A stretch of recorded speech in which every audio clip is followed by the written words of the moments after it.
Friends आज आमर ये दिन सारा रिमझिम वर्षा लगी रही तापर मु भाविली वर्षा पागरे किसी गरमा गरम बनईकी खावाई।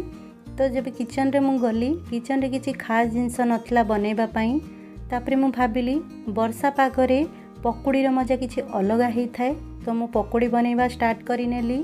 प्रथमे गोटे बाउल रे गोटे कप लंबा लंबा कटा होता पियाज पकेली। तापर ये गोटे कप लंबा लंबा कटा होता आलू नेली। देखिपे आपण आलू को मु पतला पतला करी काटी नहीं। किछि कंचा लंका को छोट छोट काटिकी पकेली। गोटे इंचर अदा को ग्रेट करी नेली। तापर 15-20 टी भूसंग पत्र पकेली। किछि धनिया पत्र को छोट छोट काटी नेली।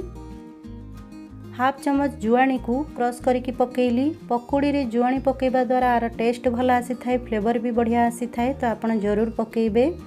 1/4 चमच हलदी गुंड, गोटे चमच लुण पकेली। आपण स्वाद अनुसार लुण पकेबे। ए सब को आमे भल से मिक्स करि नबा। सबु जिनिस को गोटे थर भल से मिक्स कला परे तापर एथिरे आमे बेसन ऐड करिबा। मु एठी गोटे कप बेसन नेइछि। आकु अल्प अल्प पकेकी भल से मिक्स करि नबा। आ सबु जिनिस उपरे बेसन भल से कोट हबा दरकार, ताहले पकोड़ी खाइबा पई टेस्टी लागि थाए। मु एठी गोटे कप बेसन पकेइ नेली। आपण आपणकर क्वांटिटी को कम नहले बेसी भी करि परिबे।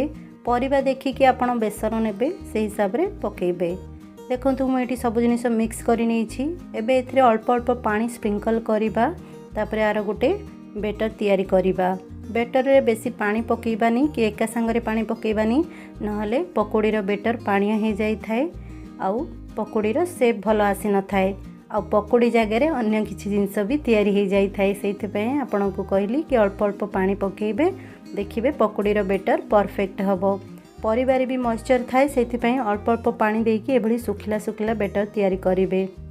एबे बेटर रे 3-4 चमच गरम गरम तेल पकेइबा। ताहले हमर पकोड़ी क्रिस्पी बनिबो आ बहुत समय जाई क्रिस्पी भी रहिबो। ये सब टिप्स को आपन जदि ध्यान रखिबे ना, तो आपनकर पकोड़ी भी बहुत ही क्रिस्पी बनिबो और स्वादिया बनिबो। देखंतु एठी हमर पकोड़ीर बेटर रेडी हो गला। एबे हमें गैस पाखु जिबा। गैस ऊपर कड़ाई रे मु तेल को भल से गरम कर नहीं। तेल भल से गरम हो सारा पर गैस रो फ्लेम को आमे मीडियम कर नबा। और मीडियम फ्लेम रे आमे पकोड़ी को फ्राई करिबा।